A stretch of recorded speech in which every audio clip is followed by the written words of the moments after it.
Саламатсыздар ма балалар? Бүгін математикадан 4-ші сыныптың сабақты өтеміз. Сабақтың тақырыбы өнімділік. Мына балалардың кім болуды армандайтынына қара. Өрнектердің мәнін есептеп, осы мәндерді суреттерден тап. Сонда сен қай баланың кім болғысы келетінін білесің. Сәуле. 20.002-ні 3-ке көбейтеміз.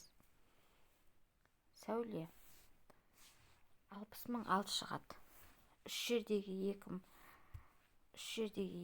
6, 3 жердегі 2 6. 3 нөлді ортасына түсіреміз. Сәуле.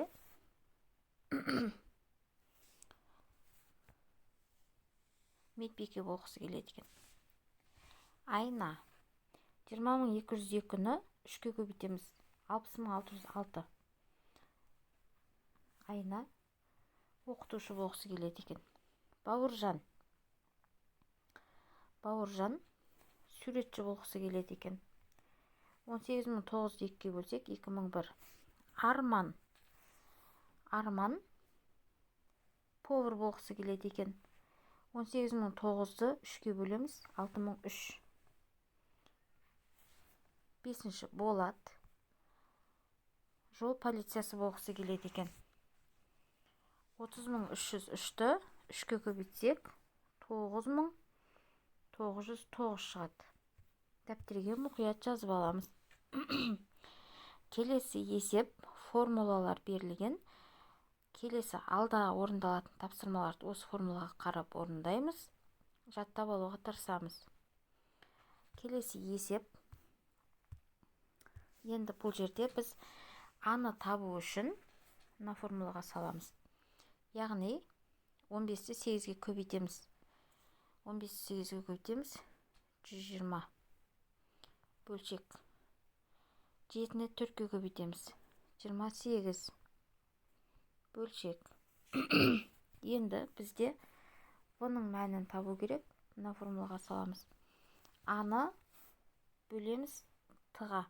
Яғни 48-ді 3-ке бөлеміз. 16. 96-ны 3-ке бөлеміз. 32. 32.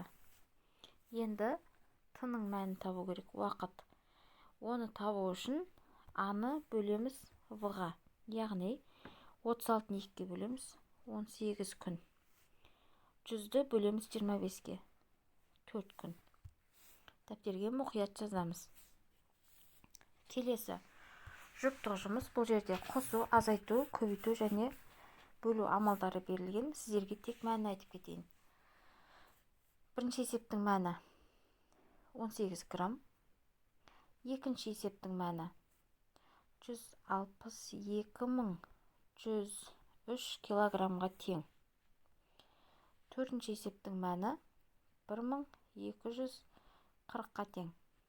Төртінші есептің мәні 44.130 метрге тең. Дәптерге мұқият жазамыз. Келесі, зауыт 14 күн ішінде әр күні бірдей жасай отырып 560 кір жуу машинесін дайындады. Зауыттың өнімділігі қандай? Егер оның өнімділігі 2 есе кемісе, дәл осындай кір жуу машинесін қанша күнде жасайды? Бізде бірінші есептің мәні 28 күнде жасап шығады екен. Екінші, баспаханада 2 автоматты машина қолықтарды орады. Автоматтардың біреуі жүктелген 120 кітап 20 минут ішінде орады. Екінші автоматқа 210 кітап жүктелді. Ол 30 минут ішінде орады. Автоматтардың қайсысы жылдамырақ жұмыс жасайды? Есептің мәні. Екінші автоматымыз 7 кітап жасап шығарады екен минутына. Яғни жауабы екінші автомат жылдам жұмыс жасайды екен. Келесі. Әр баған бойынша бірінші өрнектің жауабын пайдалана отырып есепте. Яғни 3-ті 300-ге көбейтсек тең болады 900. 3-ті 301-ге тең болады 903. 3-ті 299-ға көбейтеміз 897. Өте оңай. 5-ті 400-ге көбейтеміз тең болады 2000. 5-ті 401-ге көбейтеміз, тең болады 2005. 5-ті 399-ға көбейтеміз, тең болады 1995. 2-ні 600-ге көбейтеміз, 1200. 2-ні 601-ге көбейтеміз, 1202. 2-ні 599-ға көбейтеміз, 1198. 4-ті 250-ге көбейтеміз, 1000 болады. Өте оңай тапсырма. 4-ті 251-ге көбейтеміз, тең болады 1004. 4-ті 249-ға көбейтеміз, тең болады 996. Келесі тапсырма. Мен өскенде фермер боламын, деді Әлібек. Оған мына есепті шығаруға көмектес. Егістік жерінің ені 250 метр, ал ұзындығы одан 150 метр артық. Егер ауданның 5/1 бөлігіне сұлы, ал қалған бөлігіне жоңышқа егілген, сұлыға қарағанда жоңышқа қанша квадрат метрге артық егілді? Енді бізде жоңышқа 60.000 метр квадратқа артық егілген екен. Дәптерге мұқият жазамыз есепті. 7-ші, Сәуле 1 минутта 100 сөз оқиды.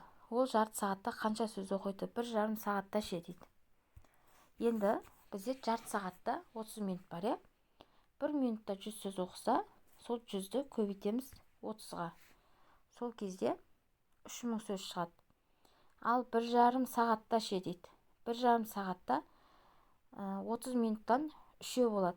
Яғни 3000-ды 3-ке көбейтеміз.